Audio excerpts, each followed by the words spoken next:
Another teaser had released on Glitch's Twitter, and what they showed is absolutely wild. We see all the characters, but something's off about them. We've already glimpsed Pomni in that minigame on Wacky Watch, but discussing the rest of them is going to be intriguing. Their heads are displayed like trophies in someone's mansion, and the most shocking is definitely Zubal. Instead of her usual features, she has moose antlers and a ripped-out eye. Kinger finally shows his eye sockets, and Gangle's mask presents a new expression, though it doesn't seem to make her any happier. Ragatha, however, might have the creepiest appearance of all, and most fans would likely agree. As for Jax, well, he's pretty much unchanged. But joking aside, this teaser clearly has a deeper meaning. All the heads resemble trophies, likely belonging to Kane. These aren't real heads, but replicas that symbolize Kane dominance over the others.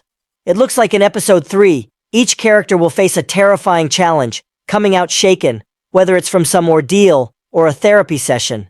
These heads probably represent the final emotions the characters will experience on their journey. Zubal might uncover the truth, Kinger and Pomni will witness something that profoundly changes them, and Ragatha is about to endure the most intense fear of her life, leaving a lasting impression. Meanwhile, Jack seems to be unaffected, possibly hinting that he'll be the one doing the scaring. Given all these hints and leaks, it's time to dive into what we can expect from episode 3's plot. It starts with Pomni waking up and everyone gathering. After that, Kane will likely announce the start of a new adventure, this time called The Mystery of Millen Manor. Our friends find themselves in the decrepit manor of the Millen Hall. True to form, Zubal might sit this one out, just as she did in the pilot and second episode, while the rest head into the spooky mansion. But this time, Zubal won't escape unnoticed because Kane is about to take on the role of therapist with her, but more on that later. We see Pomni left outside the manor, while the trailer shows all 5 characters. Let's not forget how they were welcomed warmly in Candy Kingdom, but this time, Millen Manor is going to be far chillier.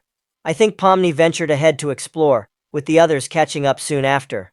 Jax and Pomni walk side by side in the trailer, staying close in the next scene where Jax references Ghostbusters. But just before that, a ghostly figure appears. Remember the ghost seal we learned about from earlier announcements? Pomni hadn't seen it before, and when she does, her eyes practically pop out of her head. Jax quickly figures out a solution, but that's just the beginning of the nightmare. From leaks, we know Kinger and Pomni team up, which the trailer confirms after they split into 2 groups, Pomni and Kinger on one side, and Jax, Gangle, and Ragatha on the other. While we don't hear much about the trio, our duo begins exploring the manor's creepy rooms. The first room sets the eerie tone, with a hallway leading to more rooms. Nothing stands out until they find a locked door that immediately grabs Pomni's attention. She works hard to open it, and once inside, they find strange and unsettling details. Among them are pictures of ghosts and missing people. But the most shocking discovery is a collection of tapes hidden in one of the drawers. When Pomni picks one up, it seems like Martha Millenhall herself might appear to say something, completely freaking Pomni out. Meanwhile, Kinger, in typical fashion, brings up his fortress again, just like he did in the pilot. Now, about the tape recorder, it's likely the key to unlocking the mystery of the manor. This could be what Martha hinted at before Pomni and Kinger set off to find it. They eventually arrive in the room seen in the leaks, and I initially thought the hand we saw would attack them. But after seeing another angle, it's just a part of the creepy room's decor. Disgusting, but not dangerous. After finding the room and inserting the tape, a mysterious tunnel appears, adding a new layer of terror. This time, the characters might not have a clear goal like in episode 2. Their main task will probably be solving the manor's mystery, with the real focus on the emotions and fears they experience along the way. In the tunnel, they'll encounter all kinds of terrifying sights, not to mention Pomni cracked psyche or Kinger temporarily missing eye. Before diving further into the mystery of Millen Manor, let's talk about Zubal. Episode 3 will finally provide insight into her life and mental state. In an old leak, there's an argument between Kane and Zubal, which at first seemed like another disagreement about her skipping the adventure, but it turns out to be much deeper. From the pilot and second episode, we know Zubal avoids interaction and skips new adventures. It seems Kaufmo abstraction was a turning point for her, making her realize that without true friends, Survival in the digital circus is nearly impossible. Or maybe it had the opposite effect.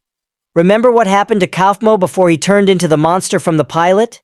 He became withdrawn, stopped interacting with others, and his room looked like a psych ward. And yet, he used to be the life of the party, always joking and cheering people up. Kane likely understands that if things continue like this, Zubal could face a similar fate.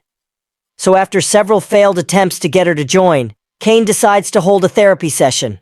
We don't know much about Zubal past before the pilot, but she might have been cheerful once, with her behavior only recently changing. Kane seems to have noticed this, and is determined to prevent another tragedy. In the first scene, Zubal refuses to participate again, which frustrates Kane. After another argument, Kane has had enough, and creates a therapist's office, leaving Zubal no escape. Her shock is clear, but Kane isn't letting her off the hook this time. Even when Zubal tries to flee, Kane uses his admin powers to teleport her back, treating her like an NPC. During their conversation, Kane learns something so startling that his jaw literally drops. By the end of the session, Zubal returns to her moody self, but something important happened. Goose even hinted at this by giving it its own storyline. The conversation probably goes something like this. Zubal, deeply frustrated, storms out, but then realizes this is her chance to vent. After opening up, though, something sets her off again, and she snaps back at Kane. The most fascinating part will be when Zubal reveals her secrets. We might learn that she despises being trapped in the digital circus and feels lost in her role. She's likely haunted by the deaths she's witnessed and lives in constant fear of being next. She's not interested in these adventures, which might explain why Kane reacted the way he did. The Candy Kingdom adventure from episode 2 was designed just for her, but she didn't appreciate Kane's efforts, which is something he'll likely address. By the end, we'll finally see that legendary scene play out. Of course, we'll get the full details once the episode airs. But before we delve deeper into the spooky mansion's main mystery, we need to discuss Jax, Ragatha, and Gangle, as the trailer didn't give much away about them. Everyone remembers that vacuum Jax was boasting about, right? And we know who owns the manor. One thing that caught my attention is a funny little character. For the longest time, I thought it was Martha Millenhall's pet, but what if there's more than one? Maybe these strange creatures are actually her pets scattered throughout the house, explaining why Jax grabbed the vacuum. It seems like the three of them will be on their own side quest, hunting down these pets, while Kinger faces his own challenge of overcoming his anxiety and finally stepping up. That's probably why he's paired with Pomni, who knows how to connect with the other circus members. Judging by what we've seen, he partially succeeds, but struggles at times. There was a lot of speculation about who Kinger was aiming at with the shotgun. In the old Season 1 promo, it looked like Pomni hat, and in the Episode 3 trailer, we clearly see her leg. However, Kinger seems surprisingly calm in his final scenes, which makes it seem like he'll come through in the end. Share your theory with me in the comments, and I will definitely read them and add the best comments to the next issue. Thanks for watching, subscribe, and click on this video here.